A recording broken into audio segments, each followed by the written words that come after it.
Greetings, ladies and gentlefish, and welcome to another review. And again, it's a German tank. This is the VK3001D. German, one of three German Tier 6 medium tanks. So, where does this fit in the whole history of the world and whatnot?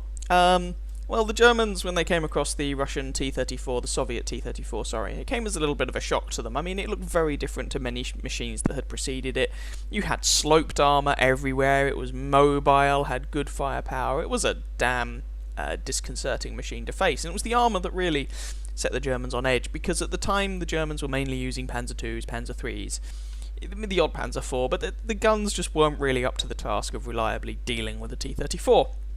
And so there were a bunch of calls put out to design a machine as a response, essentially, to the T-34. And this machine would become the next German medium tank, the next German main...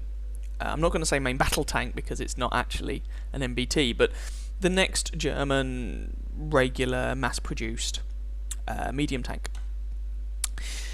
Two companies were asked to submit designs. Although a third joined in for good measure, but two companies were asked to submit designs. They were the MAN Company and Daimler-Benz. They each put forward their own proposal, heavily influenced by the Soviet T-34, and both using the stipulated gun, which was the German L-70 75mm gun. So they both put in proposals. The prototypes for their proposals were labelled the VK3002 something. And so you have, for example, VK3002M was the MAN proposal, VK3002D was the Daimler-Benz proposal. And in the end, the MAN design was chosen. It was that became this machine, the legendary, well-known Panther tank. But Daimler-Benz had also submitted a design, along with Skoda, but I'll leave that story for another occasion. Their design was ultimately rejected. But in-game you have this design effectively split into two. So you have the VK3001D at Tier 6 and the 3002D at Tier 7. Now historically, some of the reasons... Well, you can see the resemblance to the T-34 immediately. I mean, you've got sloped armour everywhere. This is very obviously just a German T-34. But there were a couple of problems historically with it. I mean, the one that really jumps out to me is that if you look at this tank, you have a single crew member in the hull, the driver, and you have three crew members in the turret. Compare turret sizes. Do I have the... No, I don't. I'm not going to mount the stock turret on this just to show you. But the turret on this is smaller. So you have to fit three crew members and the cannon breech of a 75mm gun into this teeny little space. That was decided by the people who were reviewing this project to be a suboptimal configuration. So the design was rejected. Anyway, where does it fit in the game? Well, this is one of the newer German medium tanks. The VK3002D has been in the game for a while. A bunch of the German tech tree got kind of re-engineered some patches ago now. And so also at Tier 6 you have the VK3001P. That was a Porsche design that was to lead into their Tiger design. And you have the VK3002 M, which is the MAN prototype for the Panther, and I've got a review of that separately. So where does this sit? Well, this is on the tech line that leads up to ultimately the Leopard. Leopard 1 at Tier 10, you've got the Leopard prototype at Tier 8, Leopard prototype at Tier 9, Indian Panzer at Tier 8, and so on and so forth. And what do you get with this machine? Well, let's have a quick look at what you see in the garage. You've got 770 hit points, which is, well, it's fractionally above average for a Tier 6 medium. The average seems to hover around 750, but it's only marginally above. I mean, who really cares? Too much. It has a very good specific power of 21-ish horsepower per ton. You know, you've got a 33-ton machine with a 700 horsepower engine, so the engine's got some grunt. Top speed of 56 kilometers an hour is nice. So this is not a slow machine. It accelerates reasonably well. It gets up to a good top speed. It's a little bit let down. It's German. They're pretty much always let down by that traverse speed. The traverse speed is not fantastic. 38 degrees per second for the hull, 32 for the turret. That's not brilliant. Armour, I will talk more about the armour in a bit, but if you look at the armour, I mean, it's thicker than a lot of tier 6 medium tanks, and don't forget, it is sloped, it is angled, even if only a small angle in some places, but don't think this is going to stop a great deal of much. There's only so much sloping you can put on 60mm of armour, and basically this is the same as the Panzer III-4, and no one said that was a particularly well armoured machine. And that was at tier 5. So you can get bounces on this tank, but don't rely on it. View range of 370, it's alright, it's nothing particularly special. Signal range of 710, sure, fine, who cares. What about the gun? It's a German machine. German machines are renowned for their guns. Well, this is going to be a gun that you're going to be very familiar with if you're going up pretty much any of the German tech lines. It's the 75mm KWK-42 L70 gun. This gun historically was essentially comparable to the British 17-pounder. It was the tank mounted... The tank? It's a gun. It was the gun mounted on the Panther, you know.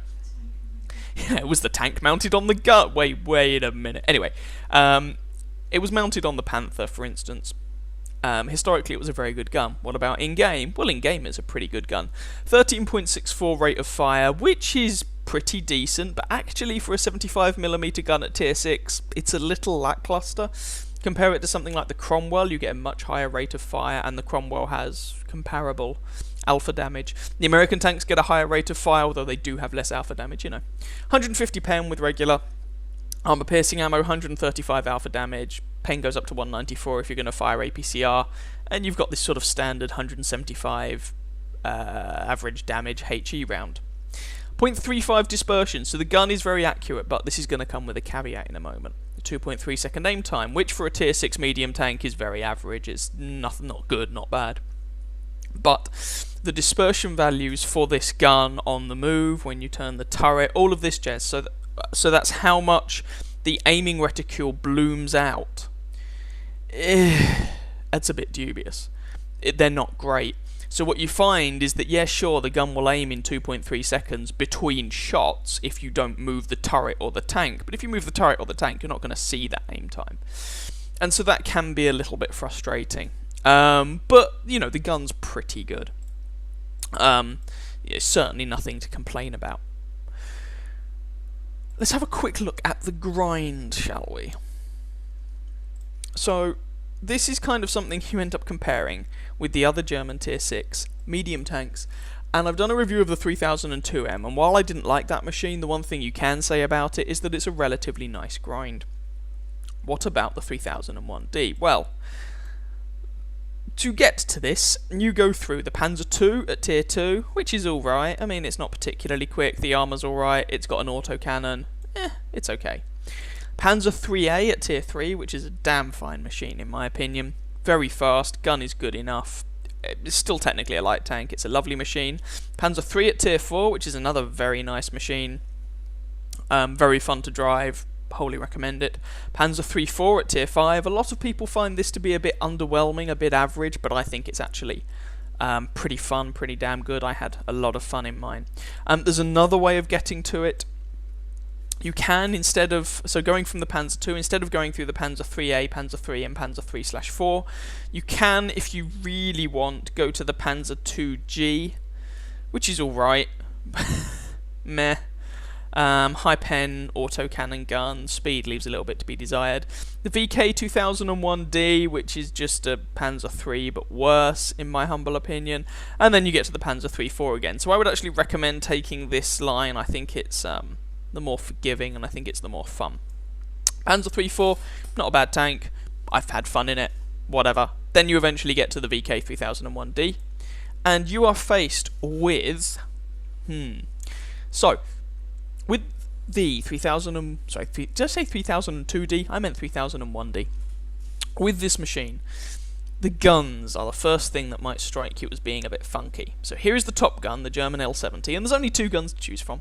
But there's a turret in the way, so it means you have to unlock the turret to get this gun. Otherwise, we're using the stock gun, which is the gun from the Panzer III/4. The accuracy is garbage.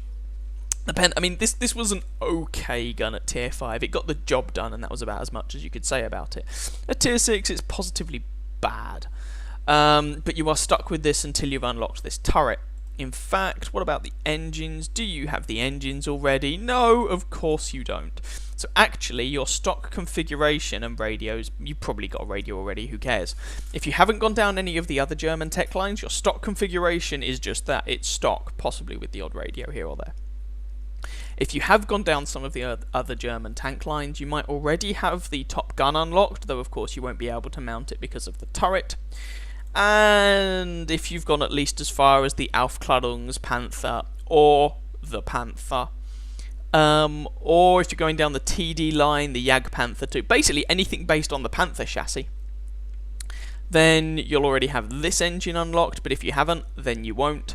In fact, you'll already have this engine unlocked, so if you've driven anything before with a Panther chassis, you'll have the top engine, and if you haven't, tough, you'll have the stock engine. Stock engine is 580 horsepower, top engine is 700, middle engine, 650. It will make a difference, it is a nice thing to have. So the grind on this thing isn't brilliant, it's not terrible. My recommendation, if you don't already... what is my recommendation? How much XP is the turret? The turret is 10,200, the engine is 11. Okay. My recommendation would be, assuming that you can mount the Top Gun on the stock suspension, I would get the turret, then the gun, then the engines. I think that'll give you a less frustrating experience. But that's just my opinion. And then eventually you unlock the 3002D. It's not the most painful grind in the game, but it's also not the best grind in the game. You know. Swings and roundabouts, take it or leave it. Equipment and crew skills. Well, crew skills, there's nothing particularly outstanding here. Sixth sense for your commander. The tank doesn't have any particular ammo rack problems, so repairs on your loader is fine.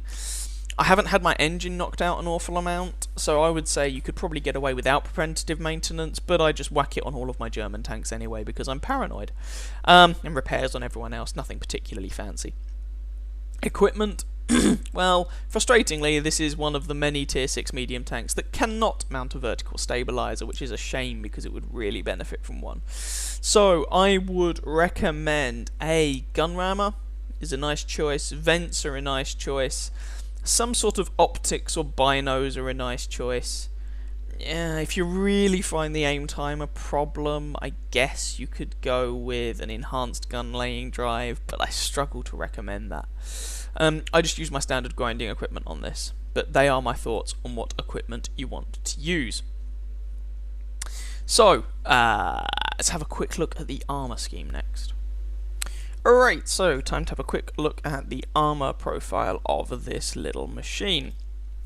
So, essentially, what you get is 60mm on the main frontal plate, a little bar of 100mm, and a lower plate of 60mm again on the front of the hull. Sides of the hull are basically 40. If for some reason you have trouble penetrating that, these are weak spots. These little pokey out ear-like bits on the side. Side of the the rear of the hull is 50. It's actually thicker than the side of the hull, but they're basically going to be penetrated, don't worry too much about that. Rear of the turret, 45, nothing to get excited about. Side of the turret, 45, nothing to get excited about. Front of the turret, 80, with some bits of thicker armour around the gun mantlet. And a dirty great commander's hatch on top. Essentially, this is not a particularly well-armoured tank. The armour it has is well sloped, but it's just not a well-armoured machine. So you might be able to get some bounces against lower tiers, and you probably want to be angling something like this. You want to keep your side armour at an auto bounce angle because it's only 40mm thick, and that will make your frontal plate about 100mm thick, effective.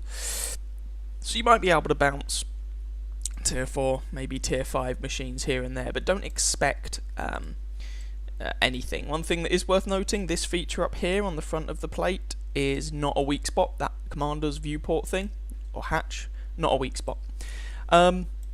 So you really, your best armor on this tank is the front of the turret, no surprise. Try and go hull down where you can, and use your gun depression, which is actually not too shabby. I think it's 8 degrees on this machine. But really you want to not get hit when you're driving this. Now Now that can be a bit annoying because the gun dispersion values are not fantastic on the move, things like that. So on the move accuracy is not brilliant, but try and keep yourself moving so that you don't get hit. And if you do have to expose anything, try and expose the front of your turret. If you have to expose your hull, try and expose it with an auto bounce angle on your side. That's basically it for the armour of this machine. Okay, so looking at where the crew members and the modules, internal modules are on this thing, which I thought, I mean, this is something I haven't done before, but I thought I managed to find a resource to do it with, and so I thought it would be a nice thing to show.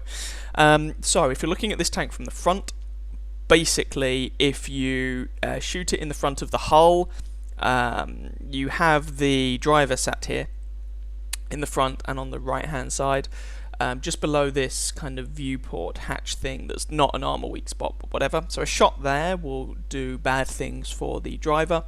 You've got the loader sat here on the left hand side of the turret as you look at it from the front, and you have the gunner here right hand side as you look at it from the front. So there's only actually really one crew member who sits in the hull. Now it's entirely possible that you might be able to knock out the loader or the gunner or something with shots to the hull, but there's only one crew member actually sitting in the hull. Having a look at the side profile, again you can see you've got the loader side of the turret here. In terms of critical modules, you have, well, the bum is basically made of fuel tank in the top half. Front half, nothing to really write home about. You've got the engine just snuck away here behind the tracks, and you have the ammo rack snuck away here behind the tracks in the middle and toward the front of the machine. And I didn't notice any ammo rack problems with it, and this is probably why. I mean, the ammo rack is not actually very easy to hit on this thing, and it's not where you'd expect it to be. But if you can put shots into the bum of this tank, then you might be able to set it on fire. Shots into the fuel tank, maybe shots into the engine. But if we look at the rear profile, you can see that these fuel tank regions are actually just restricted to those little like spaced armory type bits, those little sloped sections to the side, and the engine area is restricted to the lower part of the rear of the tank. So basically a lot of people will probably, if they get your bum, try and put shots into this section, which is where, you know, it's where the radiator is, it's where you'd expect there to be something useful to hit, but this does not contain engine, does not contain fuel tank, it doesn't contain anything worth hitting. So don't do that. If you're against one of these, put shots here into the sides to try and set the fuel tanks on fire, or here to try and take out his engine. Basically, critical module damage isn't that much of an issue with this machine, in my experience, which is one of the things I quite like about it. So, talked about the armour, talked about critical module locations, let's go and have a look at a couple of games. Okay, here we are with game number 1. As per usual, we are top tier in this game. This is a tier 6 game, we're on a tier 6 tank. We're here on Live Oaks map. And if you look at the matchmaker, you know, things seem pretty even. The matchmaker seems to have delivered both teams a relatively even sides. The one point you could perhaps make is that the enemy team appeared to have more tier 4s than we do, which is a bit icky perhaps, but then they also appear to have an additional tier 6, so the difference between the two teams is not particularly large, certainly in terms of vehicle tier. Anyway, medium tank, so I decide to take the train track side of the map, and you can see that the VK is capable of picking up a fairly respectable head of speed. You know, we were doing 50-something kilometers an hour there. I was thinking initially of going into this bush, but the leopard's got there first. I'm not going to force him out of that bush, and I'm not going to wait around at the back like a pansy. So we move forward. And initially see if we can get any shots on those light tanks over yonder. Now, we've already lost a tank, the M3 Lee, but I'm sure we won't lose too much sleep about that. And there's myself over here, there's my predecessor, the Panzer III-4. And so far a Leopard hasn't spotted anyone, Leopard's now moved up. And Panzer IV-D, basically we appear to have a little squadron of German tanks here. No one's shot any of us yet, so screw it. Let's move forwards. If in doubt, move forwards. Now I'm the biggest, meanest... in fact, the squadron continues with the Jagdpanzer IV behind us. I'm the biggest, meanest tank out of our little group here. I've got the best armour, although my armour isn't fantastic. I've got the most health, I've got the best gun. So, I should be the one doing the majority of the work. But, you know, this should be a pretty respectable little wolf pack, I guess. Might be quite good fun. I'm surprised that we've managed to make it this far without taking much in the way of damage. Now, there's a Cheeto down here to the left. He's a pretty dangerous target, actually, because despite his lack of armour, he's got good DPM and a good gun and a lot of health. And so if I just sit here and trade with him, I'm probably going to lose. So far I've put 2 shots into him, he's put 2 into me. I have the advantage of having some fire support, though. And the additional advantage of not being dead, which is nice, but we're losing this 2 kills to 4. Oh, 3 kills to 4, that's a little bit better. But we've lost 2 tier 6s, they've lost 1, you know, it could definitely be going better. It could be going worse, but it could certainly be going better. T-3485 pokes around that corner, appears to have a death wish, or more to the point, being focused on that leopard. Having said that, that was pretty bad of me. I wasn't expecting him to pop out the second time. He did. Well, fair enough to him. He managed to make it work. KV-85 decides that the most useful thing he can do at the moment is ping the map repeatedly. Now I'm trying to think what I can do at the minute about the situation. I'm worried... Oh, KV-2 just nuked our Panzer 4D there. I'm worried about exposing myself to fire from the ridgeline at D1, E2, E3. You know the ridgeline. KV-85 thinks the best thing he can do is continue to ping the map pointlessly. And so I'm trying to move into a region that means that I'm not going to take a lot of shots from that ridgeline, but can still help these fellows out against the T-3485. Is that a T-150? Good God, why on earth is a T-150 camping on that ridge? Well, okay, if you are a T-150 driver, and you find yourself in a tier 6 game, do not do what that fellow's doing. That's a terrible idea. In the meantime, we polish off that T-3485, leaving our team 8 kills to 7 the better. KV-85 continues to ping the map at D8 because, you know, if you ping the map enough times, things will happen apparently. And people won't get annoyed about it at all. There are enemy tanks moving across, but I don't have time to fully aim at that Matilda. And no. Right, T-150, it's actually a stock T-150, which works in my favour.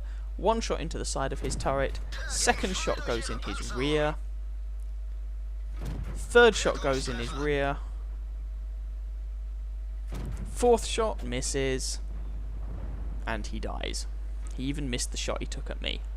That was not particularly well played from me. I just opened up on that poor guy's bum, let's be honest. I even risked taking a shot in return for it, but because he had the stock gun, I wasn't too worried about it. But maybe I could have played that better. Anyway, KV-2 is definitely a threat. KV-2 is always a threat. There's also an A43 SU-100 that we've got to be very worried about, and a Matilda. Now, SU-100 has been spotted in the town. KV-85 is going to continue to ping C8, because, you know, why wouldn't you? I believe that's our Electo he keeps pinging, and I'm going to try and do something about this KV-2. And help out our Jagdpanzer IV. KV-2 can be a very dangerous tank in any tier, you know. And tier 6, it can just one-shot people. There, we managed to track him.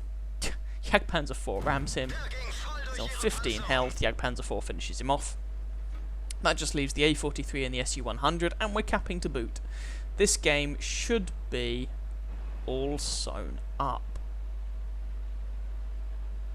So we decided to try and get a little bit more XP before the game ends. Gonna go for it and try and kill some more tanks. And there's the SU-100. We can survive a shot from this guy, regardless of what gun he's using, which is good because he snapshots a 122mm shell into our face. But, you know, it takes him a while to reload. And in the interim, he dies. And we cap. And the A43. Oh, ho, ho, ho, ho, ho. Survives by the hair on his chinny chin chin. We cap, and the game ends literally a fraction of a second before my shell would have polished that fellow off. There we go, what can you do? Anyway, so there hopefully you saw, firstly, despite the fact that we were top tier, when we did get shot at, our armour didn't really hold up if we're going to be honest. And we were just shot at by another tier 6 medium tank. and an Su-100, a tier 6 tank destroyer. So the armour on this thing is not necessarily to be relied upon. Health is pretty average. The gun is pretty average for a tier 6 medium tank, perhaps at the higher end of average, but it's certainly good enough to get the job done. But I don't know why, I just find it overall quite a nice tank to play. But there we go. There was game number 1, top tier. Have a look at the post-game results.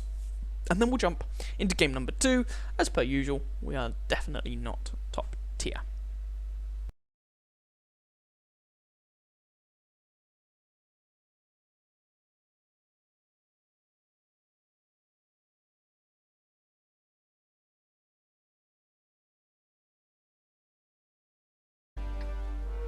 Here is game number 2, in which I valiantly set forth to attempt to conquer a tier 8 game. Now you have to bear in mind, tier 8, small fish, big pond. Now this is not just any old tier 8 game, it's a very tier 8 game. Almost half of both teams are comprised of tier 8, so this is about as unfriendly as matchmaking is realistically going to be to you in this tank. Does that mean that you are completely useless? No. I have absolutely no idea why I'm just sitting here right at the beginning of the game, I'm not gonna lie. But apparently I find something infinitely more interesting to do, like picking my toenails or something, goodness knows. Anyway, eventually I start doing something. So, this is the Northwest map, this is the Canadian map that was... I was going to say it's a new map, it's not a new map, it's been in some time now, but I remember it being introduced, so in my head it's a new map. But it just goes to show I'm getting a little bit old now. There we are, I guess. Anyway, I don't really like going north from the south spawn, you know, the 1 and 2 lines. I used to, don't since they changed the map. So instead, I'm going to go kind of east, I guess. I'm not going to say south, because you start off spawning at the south, but east. Ooh, there's our ISU-152. Oh, poor sod doesn't have the BL-10. Oh, my commiserations, my friend. Commiserations.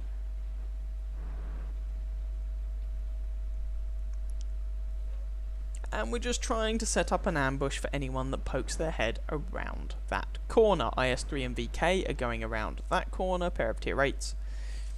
Sorry, going around the little hill, the prominence at about H9. And I'm just initially playing this game rather cautiously. Again, this map does not give you huge amounts of opportunities for flanking and things like that. It tends to be a little bit linear.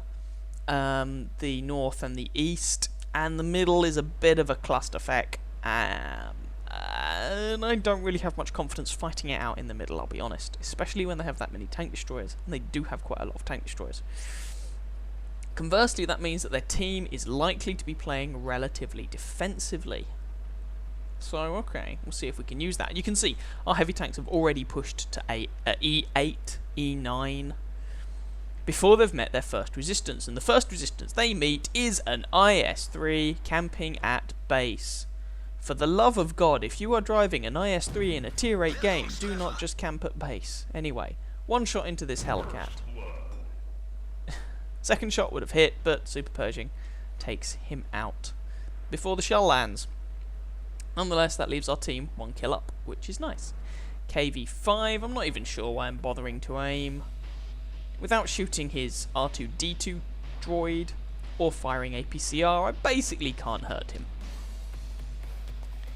And good God, there's a lot of them up there. Alright, let's be a little bit cautious with this. They're all sitting behind rocks like the rock stars that they are. But there's a Hellcat up there who just shot me. So I shot his little other Hellcat friend. They're not platooned, but I shot his other little Hellcat friend. But he put a big shot into me. So I'm being a little bit cautious here. You know, I don't want to. You don't want to take. In no game do you want to take damage early on that you don't have to. I mean, let's be honest, you don't want to take damage early on.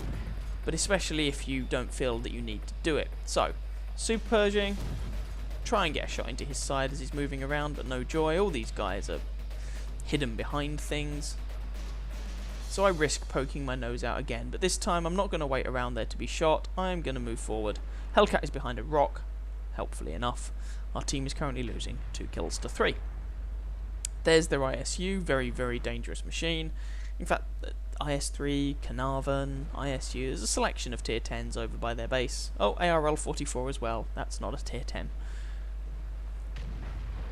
And it looks like we might do a flank swap at this rate. So, what shots can I put in immediately? ARL. Now, you might say, oh, you're only shooting a bottom tier tank, but it's worth bearing in mind he's got the long 90mm gun. He has 212mm of penetration. That gun remains competitive on the FCM 50-ton, which is a tier 8. So, he's still a dangerous machine. And it's one that I can definitely hurt. I had shots without really exposing myself too much. I took the shots.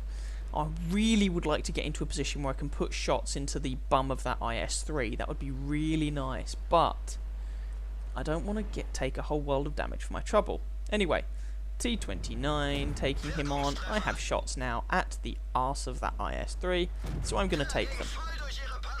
Can I reload in time to put another one in? Not really, but I, tried. IS-2 just got blitzed, which is nice. And that leaves a Carnarvon and an IS-3. Now, I really want to flank these guys, but I am concerned about taking a hit from that T-29 for my troubles. But I give it a go anyway. Nothing ventured, nothing gained and all that. The scoreline is now level at 6 kills apiece. Shot into that Carnarvon, who unfortunately also puts a shot into me. I bounce on him, he puts another shot into me. I managed to put one more into him though. And then he finds himself behind a house. IS-3 takes him out. Can I polish off their IS-3? Ooh, I don't want to aim too much, because if I do, he can probably kill me. And I'm fine with our team killing him. I don't need the kill. Being greedy when you're bottom tier is a very, very quick way to wind up dead. So what's remaining? Hellcat up there, T-29 up there. I've seen their Jagdtiger, T-25/2, and Super Pershing as well, and they're all on that top ridge. Well, if you look at the minimap, of course they're all on that top ridge. There's nowhere else for them to be. We lose our T-29, and I'm still trying to play this a little bit cautiously, because I am now a one-shot for, all of those guys. A reliable one-shot kill. Yay.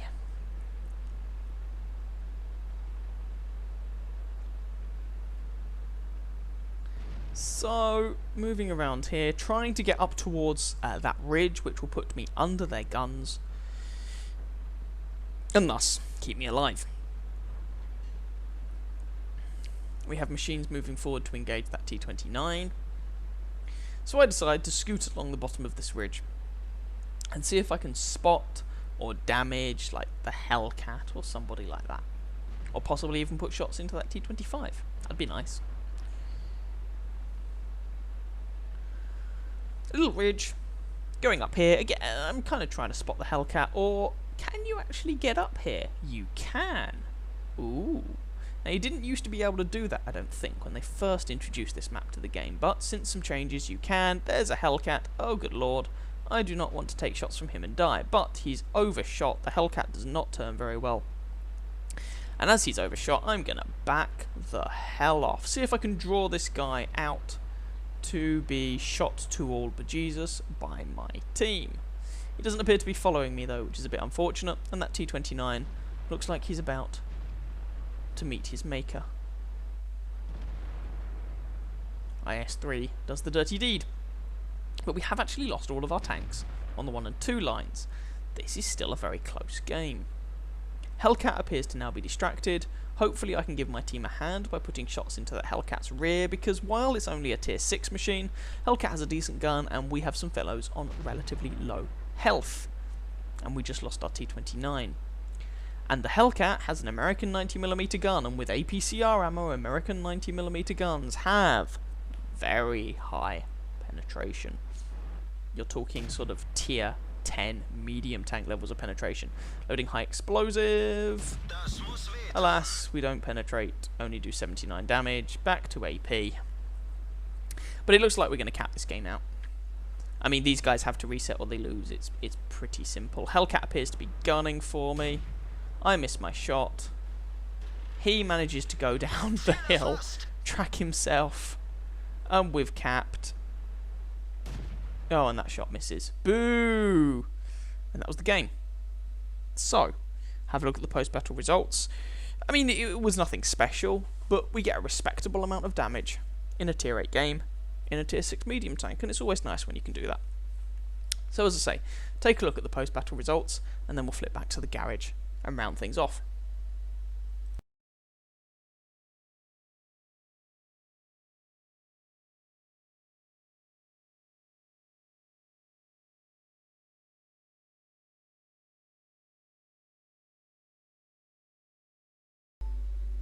Alright, what is my opinion overall of this machine? It is, for my money, the best German tier 6 medium tank.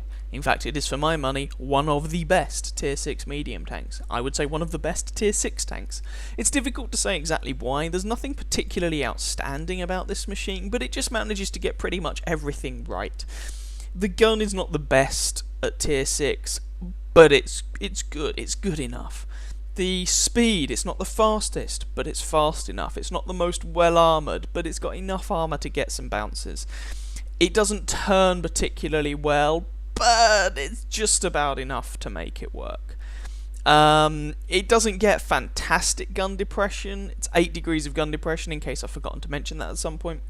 It doesn't get fantastic gun depression, but it's good enough to make it work. And I think all told, there's nothing terrible about this machine. There's nothing massively outstanding about it either, but there's nothing completely awful about it. And you put everything together and you just get a good machine in pretty much every category. I think it's a lot of fun. I had a lot of fun driving it. Am I going to keep it? I'm not honestly sure at the moment. I might sell it and then rebuy it sometime later.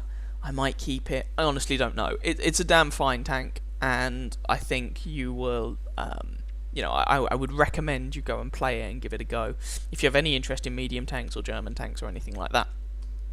So, I hope you guys enjoyed that review, possibly even found it vaguely informative or, steady on, interesting. Oh my god. If you did, please feel free to catch some of my other videos and or subscribe to my channel, and I wish you happy hunting on that battlefield. Ciao ciao.